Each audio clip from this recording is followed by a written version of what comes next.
Hello, this is Mr. Hornsby 83. This is the Mr. Hornsby 83 show. And today I am finally getting to my review of Mortal Kombat Legends Scorpion's Revenge. Now, I got some problems with the movie, but it is a good movie.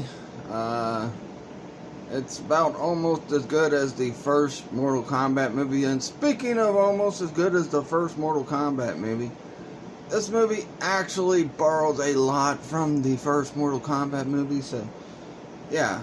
So starts out with Scorpion and his son fishing, and then you get, the whole Lin Kuei coming out attacking him. I guess when he got back home, they're coming out and attacking him, and he's got his son with him, and just all hell breaks loose. Scorpion's running through everybody like it's nothing, and he eventually gets to the point where Sub-Zero shows up. Well, first, he wipes out most of Lin Kuei. They keep trying to kill him. He sees that his wife is dead, so he wipes out most of the Lin Kuei. He sees the Xiao Ryu. I think I said it right. I might have said it wrong. Xiao Ryu, yeah. No, I think it's the Xiao Ryu. How the Xiao Ryu, pretty much is wiped out. All of them are dead except for him. And, oh yeah, before I go any further, I forgot to mention, this video is not for kids under the age of 17 years old. I had to put the 17 restriction on it because of the violence in this movie, the cussing in this movie, and all that stuff. So, this video is not for kids under the age of 17. It is a rated R animated movie. So we get to the point where Sub-Zero shows up. He's got Scorpion's kid. He's telling him to kneel to him, and Scorpion's like, alright, I'll do that, but you gotta let my son go. And Sub-Zero says, I will, and then Scorpion kneels to him, and Sub-Zero still kills his son, then kills him. Then after that, Scorpion goes to the nether realm, and he's chained up. First person he's introduced to, it looks like it's Moloch, and he easily kills Moloch, gets free, and he's going after the person who runs the nether realm, which is Quan Chi. But then Quan Chi tells him, hey, look, I got a deal for you. If you join the Mortal Kombat tournament, I can help you get revenge on Sub-Zero or whatever. So we find out later on who really killed Scorpion's family and his son and all that, but I don't want to jump ahead yet. So then after all that, we cut to the beginning where it's showing Johnny Cage, who lives like a slob. He's having an argument with his girlfriend, and his girlfriend leaves him, yada yada yada. He gets called to do this Mortal Kombat tournament. He thinks he's doing a movie, but he's not really doing a movie. Which, that's something that would have made more sense in the first Mortal Kombat movie, is if, his agent said, oh, this is a movie about a tournament, but it's really not a movie, it's really a tournament. And then maybe after they find out that it's really after he finds out it's really a tournament, that he realizes what the stakes are. So one of my biggest gripes about that original movie is that it was Johnny Cage to beat Goro. Wasn't the so-called chosen one, Liu Kang. It was frickin' Johnny Cage to beat him. So then we get Sonya's introduction, and she's after, Kano as usual. And she's told that Jax is in the Mortal Kombat tournament, and that, he's also, being held captive there or some crap. So she's like, I gotta save Jax because he was my drill sergeant, blah, blah, blah, blah, blah, blah, blah. He's the one that pushed me to be tougher, and blah, blah, blah, blah, blah, blah, blah. Which, man, honestly, Sonya and Jax are supposed to be friends, but how harsh he was on her when she was coming up to the rankings, and some of the things he said to her to push her. Yeah, I get it. You gotta say some stuff like that to push somebody, because you're just totally nice about something, you're not gonna freaking push You're not going to push a friend to do what they need to do. That's, friend or family member. Anyway, it goes. But here they're on the boat. We see that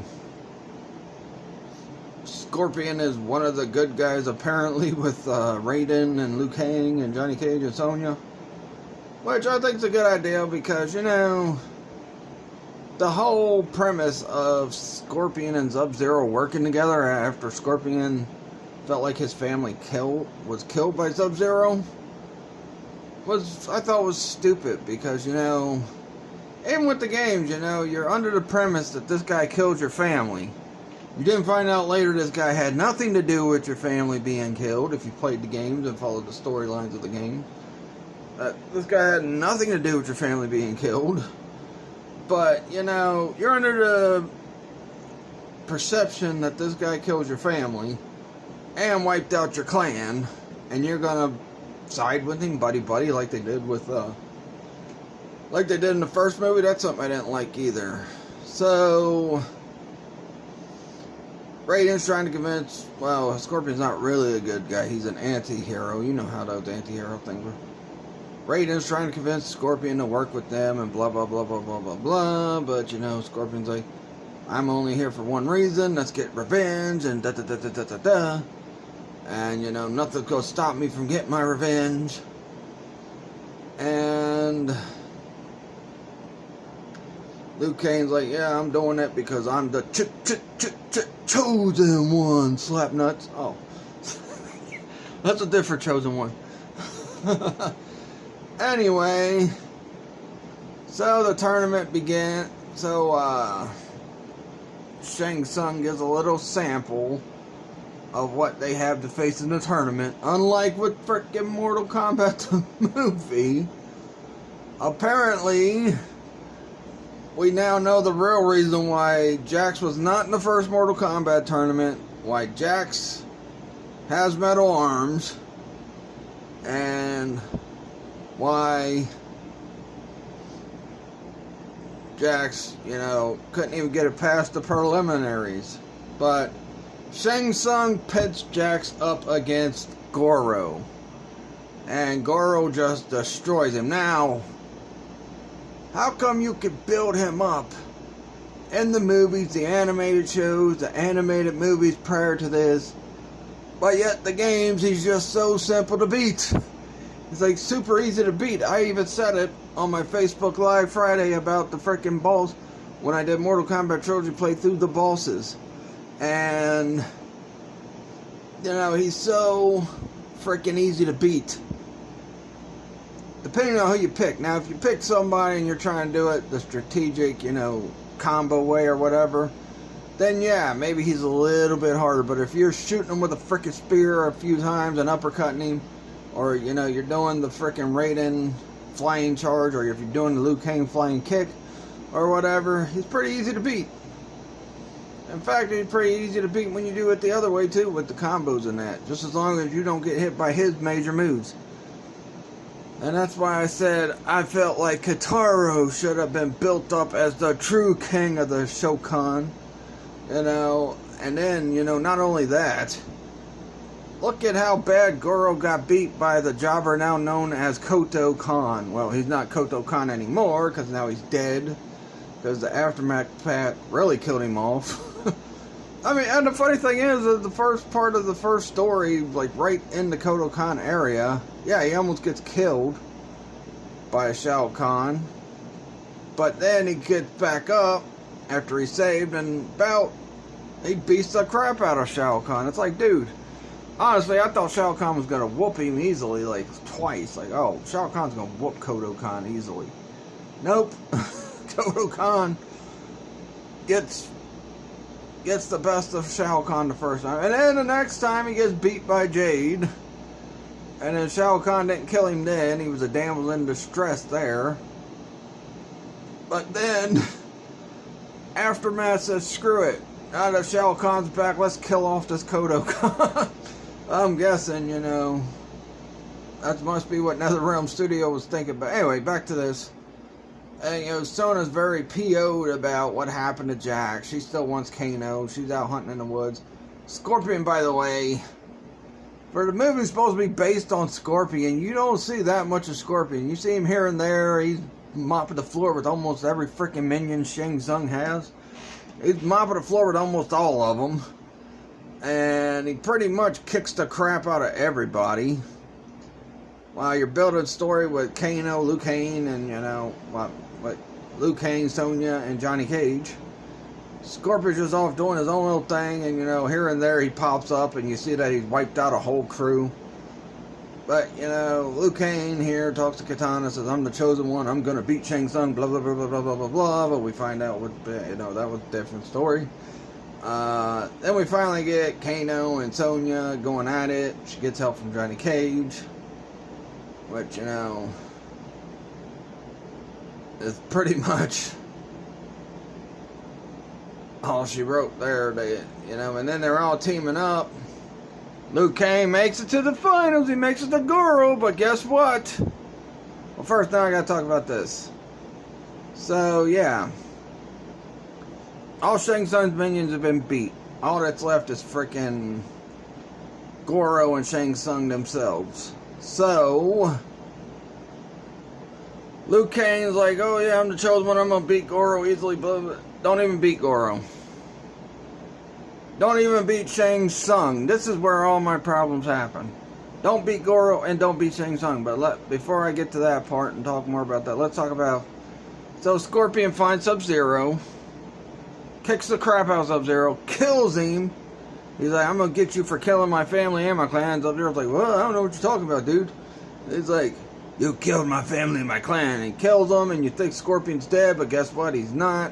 And, all of a sudden, then Quan Chi's like, "Oh, hey, Scorpion, guess what? Even though I know you're going back to NetherRealm, and I'm going to be back there eventually, I'm the one that killed your family. I shifted into Sub-Zero to make it look like he killed your family. I'm the one that put the order out to kill your family and your clan and blah, blah, blah, blah, blah, blah, blah." And I'm like, wait a minute. You had no reason to have to tell him that. You didn't have to tell him that, but he tells him anyway. And he tells him anyway, and Scorpion somehow finds the power to revive himself, get up, go after Quan Chi. Guess what? Not only does he go after Quan Chi and beat Quan Chi, oh, by the way, boom, he kills frickin' Goro when Liu Kang couldn't beat him. Liu Kang was about to get the same thing Jax got earlier in the movie, and that was get his arms ripped off. Scorpion shoots in with the spear right through the frickin' face of Goro. Right through the face, kills Goro. Told you Goro's overrated. Kills Goro. Then he's gonna fight frickin'... Then he's like, "Oh, well, it's down to Scorpion and Liu Kang. Now you gotta fight." Scorpion grabs Shang Tsung, says, "Guess what? Nope, I'm not fighting him. But I'm gonna wipe you out. Tell me where Quan Chi is." And he's like, "Oh, okay, the Quan Chi's over there." So he's like, "Oh yeah, by the way, I forfeit." So, really? So that's how Earth gets saved from being taken over by the Outworld, is by frickin' Scorpion forfeiting to Liu Kang. And honestly, if Scorpion fought Liu Kang, he probably would have beat Liu Kang easily. There was not one significant fight Liu Kang had through the whole frickin' movie where he looked like he was the chosen one.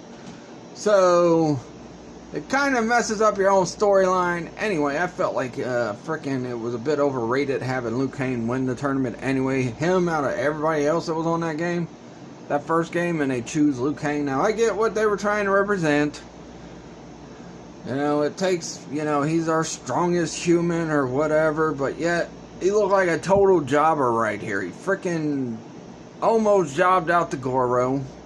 Who knows how he would have fared against Shang Tsung if Scorpion would have just, forfeited and Shang Tsung said, "Alright, well then I'll fight Liu Kang." But we didn't get no Liu Kang Shang Tsung showdown because Shang Tsung runs back to Outworld.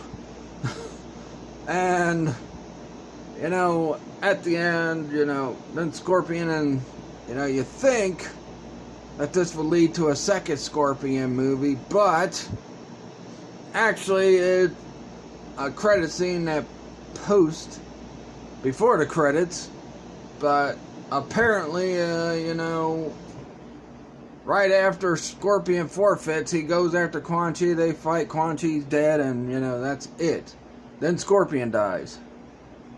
So then, Liu Kang, Johnny Cage, and Sonya, they're all come back on the boat, Raiden's with them. Liu Kang's all down like, Master Raiden, I thought I was the chosen one. And he's like, oh, yeah, about that. You're not meant to beat Shang Tsung or Goro. He didn't bother telling him that before. Oh, you're not meant to beat Shang Tsung or Goro. You're meant to beat Shao Kahn. And then we see that, before the credits hit, Shang Tsung backing out, we're getting chewed out by Shao Kahn. You failed. Blah, blah, blah, blah. And then he's like, prepare, we're gonna invade Earth or whatever. So, other than that, the movie was a really good movie. All of the things they ruined in the storyline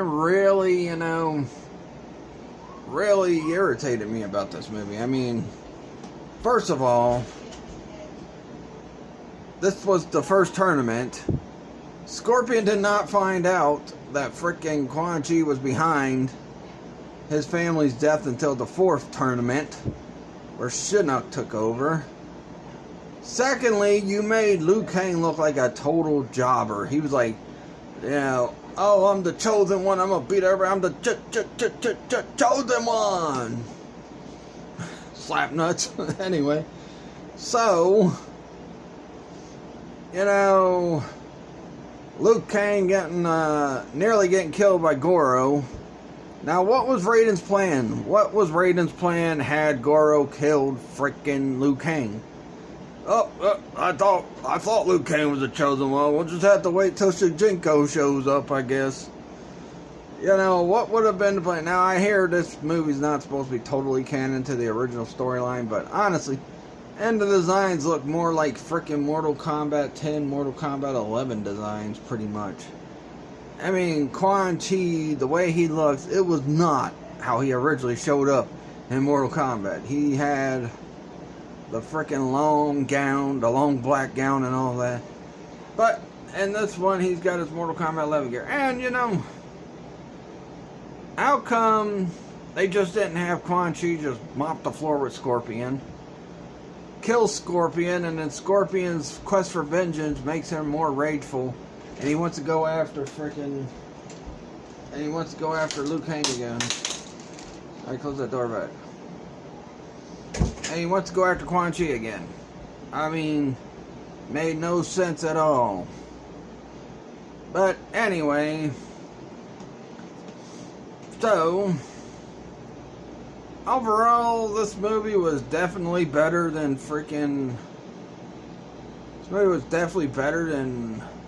Mortal Kombat Abomination. But it pretty much kind of ruined the original continuity, whether this is canon or not. You can't forget you make this movie, and you're gonna make people be like, well, what the heck, Liu Kang, anyone who's played Mortal Kombat from the first one in 92 all the way till 11 have realized that Liu Kang was general. I mean, look what happened in Deadly Alliance when Liu Kang was killed by Shang Tsung and Quan Chi. The Deadly Alliance won. Then, had it not been for Shijinko realizing he was played for a sucker by the Dragon King, and realizing destroying the Kamidogu would destroy the Dragon King, Earth would have still been doomed. Because they would have been wiped out by the Dragon King. And you look at Mortal Kombat 11.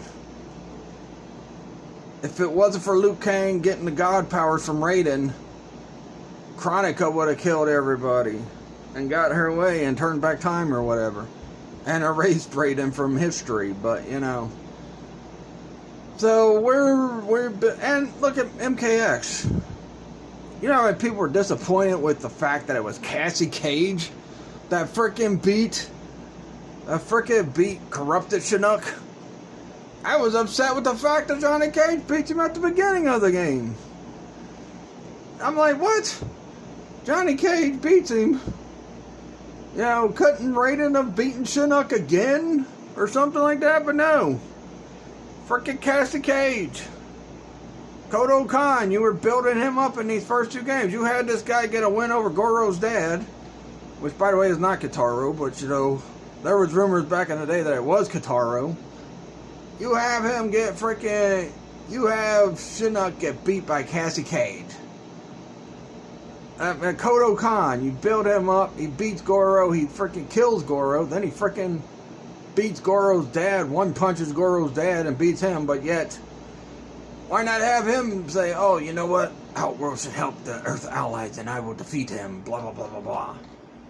But, you know, I'm guessing now, people who are Kodo Khan fans, they're probably hoping my theory about Kodo Khan becoming a Dragon King becomes true in Mortal Kombat 12, because honestly, he was made to be a punk in X and freaking 11. More in 11 than he was X. I mean, come on now. He started out cool.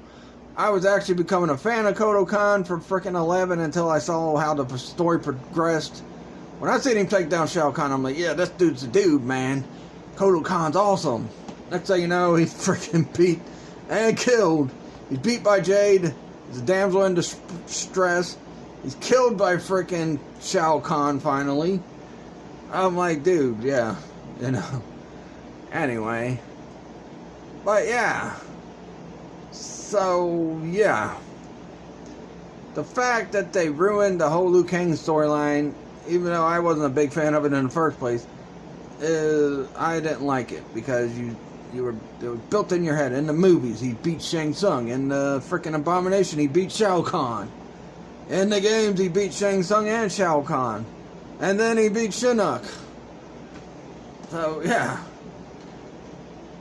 Good way to freaking make the so-called chosen one look good in this movie. Oh, you're meant to beat... Oh, yeah, you're not meant to beat Shang Tsung. You're meant to beat Shao Kahn there, buddy. What? Okay, yeah. Jesus. And then Scorpion just freaking beating Quan Chi and then just freaking letting himself be killed. Didn't escape or nothing. Just let himself be killed. I got my revenge. I must die now, blah. Yeah, you could have jumped out the freaking place. You're a hell-spawn demon. Jump out, use one of your spears like a web slinger to be like Spider-Man and just shoot freaking somewhere and land on the boat or whatever. Be like, yeah.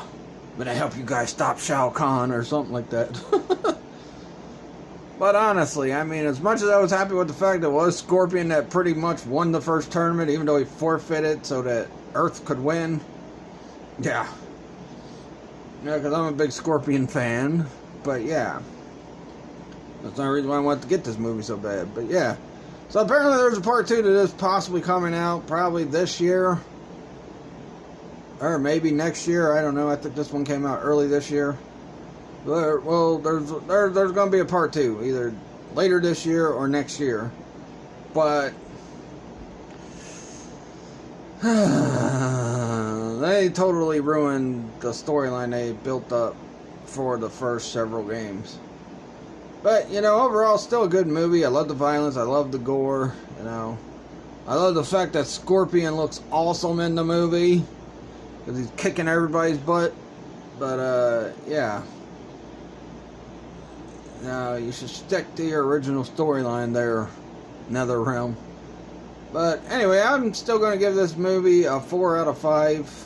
Despite the problems with the storyline and all that. But, yeah, I'll give it a 4 out of 5. I did not like the fact they mostly used the Mortal Kombat 11 designs for all these characters. I mean, I think the Kano, that's Mortal Kombat X. Because I don't think he was in 11 that much. But, you know. But yeah.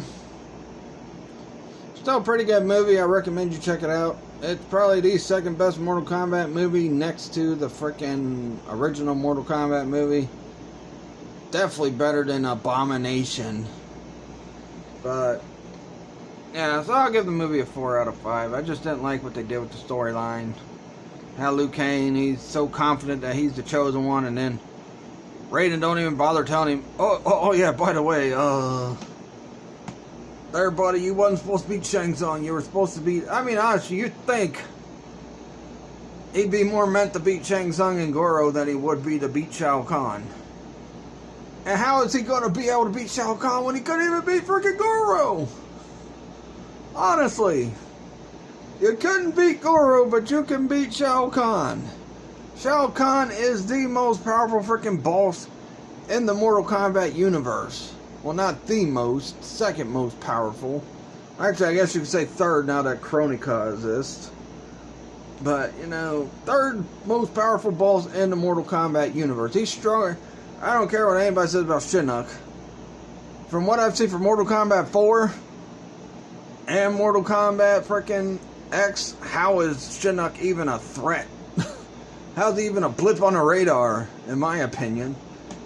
I mean, come on now. This guy was a former Elder God that went evil and supposedly caused so much havoc and destruction that Raiden had to frickin' eventually, you know, trap him in another room or whatever. So, yeah. I don't get it. I mean, as far as, you know, the way the power scaling is in Mortal Kombat, yeah, I guess you could say Shinnok's powerful, but when you're playing him in the game, when you can beat him easily on easy, medium, or hard, that says a lot. When Shao Kahn, even on medium, dude's still hard. On hard, he's probably even harder.